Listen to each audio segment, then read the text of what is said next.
أهلا ومرحبا بكم في حلقة جديدة من برنامج قعدة رمضان. برنامجنا النهاردة مفيش فيه ضيوف، انتوا الضيوف.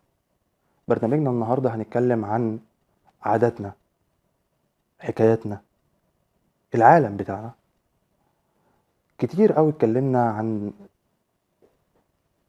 اللي بنعمله زمان، الحاجات اللي احنا كنا بنشوفها زمان، قعدتنا مع أهلنا، قعدتنا مع الناس اللي احنا كنا بنحبهم قبل التكنولوجيا وقبل التليفونات وقبل النت.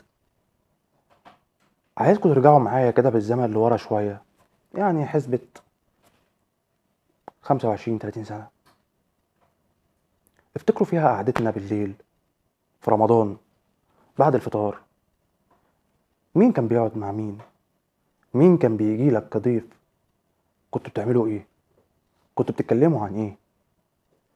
كان ايه الشغل الشاغل بتاعكم في القعدة دي؟ كنتوا بتتفرجوا على ايه؟ ايه نوع المحتوى اللي انتوا كنتوا بتشوفوه في الميديا، في الفن؟ كل الكلام ده هنتكلم فيه، وهنبدأ نسلط الضوء عليه بعد الفاصل. فاصل ونرجع لكم تاني.